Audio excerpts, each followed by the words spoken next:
আসসালামু আলাইকুম ওয়া রাহমাতুল্লাহি ওয়া বারাকাতুহু আলহামদুলিল্লাহি রাব্বিল আলামিন ওয়াসসালাতু ওয়াসসালামু আলা সাইয়্যিদিল মুরসালিন ওয়া আলা আলিহি ওয়া সাহবিহি আজমাইন আম্মা বাদ। প্রিয় দর্শক শ্রোতা ভাই বোনেরা, আশা করি আপনারা সকলে ভালো আছেন। আপনাদেরকে আজকের এই প্রশ্নের উত্তর অনুষ্ঠানে স্বাগত জানাচ্ছি। আজকে যে প্রশ্নটির উত্তর দেব সেটি হলো, আপনারা প্রশ্ন পাঠিয়েছেন ফোরাত নদীর বর্তমান অবস্থা সম্পর্কে জানতে চাই। ফোরাত নদী, এটা আসলে একটি বিখ্যাত হাদিসের কারণে প্রশ্নটি করেছেন। ইউশিকু আন ইয়াহসির আল ফোরাত আন জাবালিন মিন জাহাব, নবী সাল্লাল্লাহু আলাইহি ওয়াসাল্লাম বলেছেন। সহিহ মুসলিমের একটি সহিহ হাদিস, এটা বিশ্ববিখ্যাত একটি হাদিস, যে অচিরেই ফোরাত নদীর বুক চিরে একটি পাহাড় বেরিয়ে আসবে, পানি সরে গিয়ে এটা শুষ্ক হয়ে ফোরাতের বুক থেকে একটি পাহাড় বেরিয়ে আসবে। কিসের পাহাড়? জাবালিন মিন জাহাব, স্বর্ণের পাহাড়। তো সেটা হাদিসের শেষাংশ আছে যে এখানে যুদ্ধ হবে বিশাল, ফায়ুকতাল মিন কুল্লি মিআতিন তিসউন ওয়া তিসউন, সেই যুদ্ধে প্রতি 100 সৈনিকের মধ্যে 99 জন নিহত হয়ে যাবে। কি ভয়াবহ যুদ্ধ!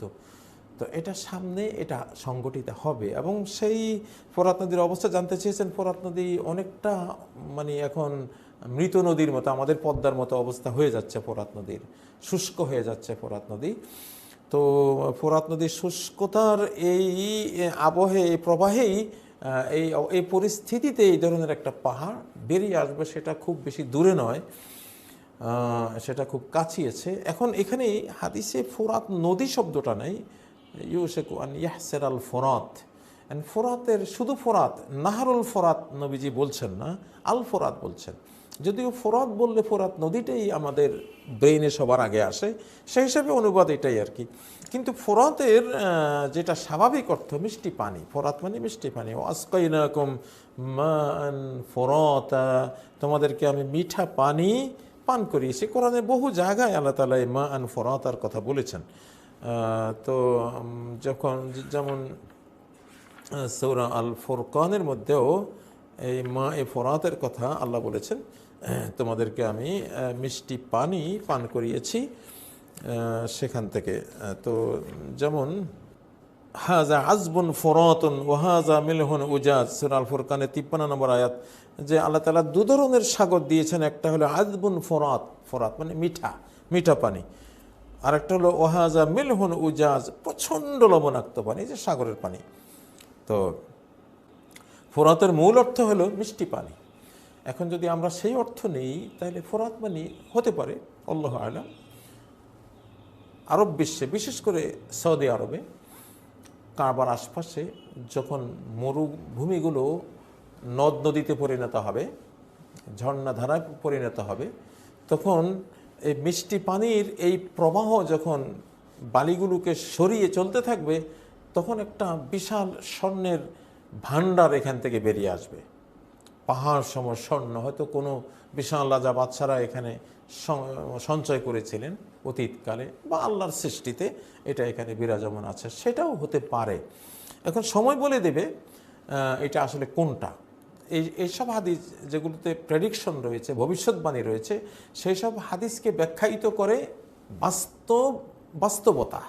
যখন এই সংবাদটা বাস্তবে আমরা দেখব, একটা স্বর্ণের পাহাড় হয় ফোরাত নদীতে, না হয় আরব বিশ্বে কাবার আশপাশে কোথাও থেকে বেরিয়ে আসছে, তখন আমরা বুঝতে পারবো ও এখানে ফোরাত ফোরাত নদী না, ফোরাত মরুভূমির কোনো একটা অঞ্চল। যদি ফোরাত নদীতে বেরিয়ে আসে, তাহলে বোঝা গেল এটা ফোরাত ফোরাত নদীটাই। আর যদি ফোরাত নদীতে বের না হয়, বরং অন্যত্র বের হয়, তাহলে বুঝবো ফোরাত মিষ্টি পানি।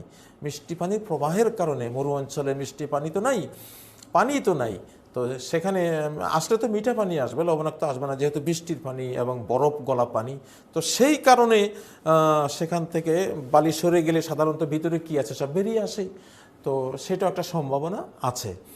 তো এটা কিন্তু বাস্তবায়িত হলে তখন আমি বুঝবো যে এখানে হাদিসের উদ্দেশ্য কি ফোরাত নদী না মরুভূমির কোনো মিষ্টি পানির নদী, এটা তখন বুঝবো। এটি সূরা আনামে আল্লাহ তাআলা ক্লিয়ার করেছেন, লিকুল্লি নাবাইম মুস্তাকর ওয়া সাওফা তা'লামুন, অর্থাৎ প্রত্যেকটি সংবাদের একটা মুস্তাকার রয়েছে, মানে এটা সংগঠিত হওয়ার সময়কাল রয়েছে। তো সেই সময়কালে তোমরা বুঝবা যে এটার অর্থটা কি, এই প্রেডিকশনের অর্থটা কি। এটা সূরা আল আনামের 67 নম্বর আয়াত। এটি বিশাল একটি তথ্যসূত্র যেগুলো আগাম কোনো সংবাদের কথা বলা হচ্ছে, প্রেডিকশন বা ভবিষ্যৎবাণী করা হচ্ছে কোরআন বা সুন্নায়, সেটার একটা মুস্তাকার আছে। মুস্তাকার মানে সংগঠিত হওয়ার স্থান, কাল, পাত্র আছে। সেটা সংগঠিত হওয়ার সেই স্থান, কাল, পাত্রে যখন এটা ঘটবে, ওয়াসাউফা তা'লামুন, তখন সেই সময়ে জানবা যে এই প্রেডিকশন, এই ভবিষ্যৎবাণী, এই সংবাদের মূল অর্থ এইটা। দাজ্জাল যখন আসবে, দাজ্জাল সংক্রান্ত ভবিষ্যৎবাণীগুলোর অর্থ যে সে, তখন বুঝবেন। ঈসা আলাইহিস সালাম যখন আকাশ থেকে নামবেন, তখন তার সংক্রান্ত যে হাদিসগুলো আছে সেগুলো তখন বুঝবেন যে ও, এই যে ঈসা আলাইহিস সালাম সম্বন্ধে হাদিসে এটা বলেছে, তাহলে এটার অর্থ এইভাবে বুঝতে হবে জিনিসগুলো। যখন কিনা দোকান আসবে, বিশ্ব ধোঁয়ায় ছেয়ে যাবে, সেটা যখন প্রত্যক্ষ করবেন, তখন বুঝবেন যে সূরা দোকান বা সহিহ হাদিসে যে ধূম্রাচ্ছন্ন হওয়ার সংবাদটি, প্রেডিকশনটি আছে, সেটা আসলে এইটাকে বোঝানো হয়েছে।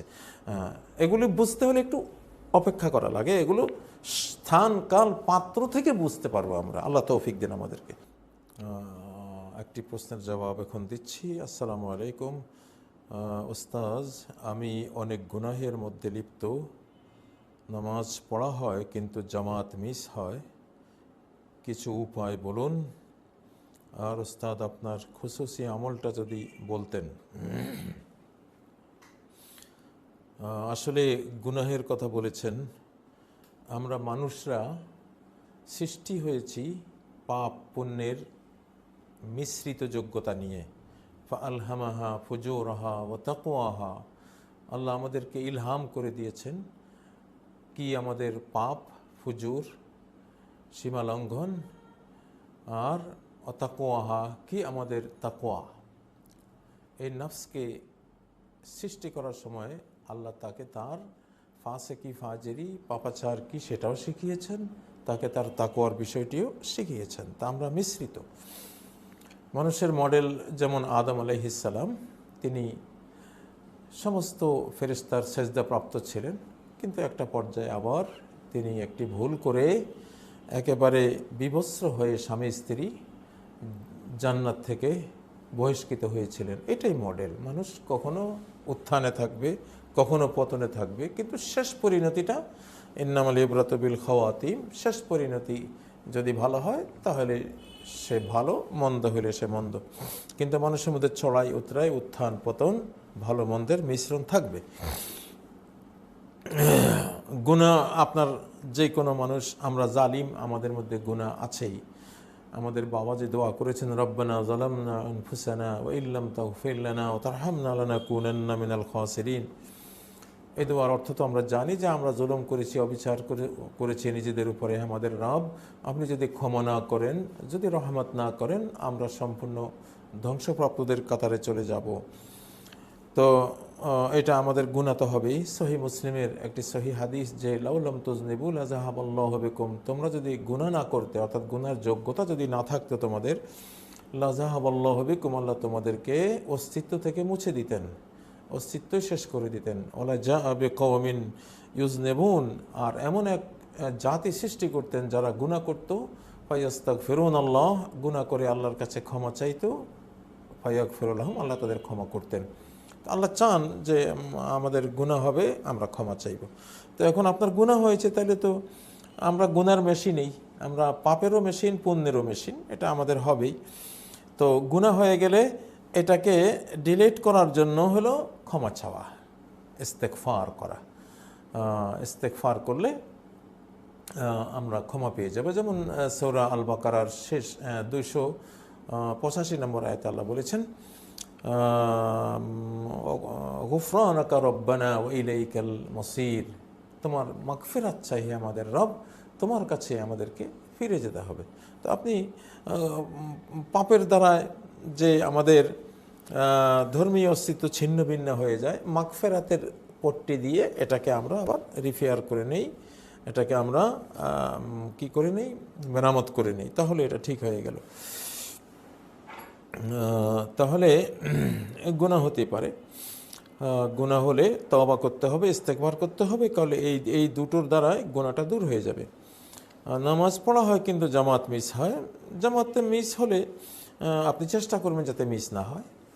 হ্যাঁ, আল্লাহ যেহেতু বলেছেন ওয়ারকাউ মা'আর রাকিঈন, রুকু করো রুকুকারীদের সাথে হয়ে, সূরা আলে ইমরানের এই যে আয়াতটি, অর্থাৎ তুমি সালাত পড়ো মুসল্লিদের সাথী হয়ে। আর নবী সাল্লাল্লাহু আলাইহি সাল্লাম তো বলেছেন ফুদ্দিলাত সালাতুল জামাআতে আলা সালাতিল ফজ বিসাবঈনা দারাজা, সহিহ বুখারী সালাতুদ্দায়ের হাদিস, যে একা সালাতের উপরে জামাতের সালাতকে 27 গুণ বেশি সওয়াব দিয়ে ফজিলত দেওয়া হয়েছে। কোনো কোনো বর্ণনা 25 গুণ, কোনো কোনো বর্ণনা 27 গুণ। তো 27 গুণটাই আমরা ধরবো, যেহেতু বেশিটাই কাউন্ট করতে হয়। তাহলে আপনি জামাতে সালাত পড়ার চেষ্টা করে যাবেন। আর এর উপায় তো আসলে উপায় হলো আপনি মুসল্লিদের সাথী হয়ে থাকবেন। যারা সালাত পড়ে তাদের সাথী হয়ে থাকলে, বেনামাজির সাথী হয়ে থাকলে মিস হয়ে যাবে। আর সালাত নামাজিদের সাথী থাকলে, মুসল্লিদের সাথী হয়ে থাকলে সাথীর টানে টানে আপনি জামাত আপনি পেয়ে যাবেন। আর নিজের নাফসকে আপনি বলবেন, আপনি চেষ্টা করতে থাকবেন সালাতকে মনোদৈহিকভাবে যাতে আদায় করতে পারেন। যে নবী সাল্লাল্লাহু আলাইহি ওয়াসাল্লাম বলতেন যে জুইলাত কুররাতু আইনি ফিস সালাহ, আমার নয়ন জুড়ানো শান্তি রাখা হয়েছে সালাতের মধ্যে। আরহিনা বিস সালাতে বেলাল, হে বেলাল সালাত দিয়ে আমাকে শান্তি দাও, নাসাই শরীফের হাদিস। তো আপনিও ধীরে ধীরে খুব মনোযোগ দিয়ে সালাত পড়তে পড়তে, খুশু এবং আল্লাহকে ভয় করে সালাত পড়তে পড়তে একসময় সালাতে শান্তি পেয়ে যাবেন, রাহাত আনন্দ পেয়ে যাবেন। তখন আপনার জামাত মিস হবে না। কাদ আফলাহাল মুমিনুন আল্লাযিনা হুম ফি সালাতিহিম খাশিউন। এই যে আল্লাযিনা হুম ফি সালাতিহিম খাশিউন, সূরা আল মুমিনুনের 2 নম্বর আয়াত। যারা সালাতের মধ্যে আল্লাহকে ভয় করে স্তব্ধ হয়ে একবারে নিথরভাবে ভয়ে ভীত সন্ত্রস্ত হয়ে যারা সালাত পড়ে, সেই ভয়ের আবহে উদ্বেলিত যে সালাত, সেই সালাত যারা পড়ে তারাই সফলকাম হবে।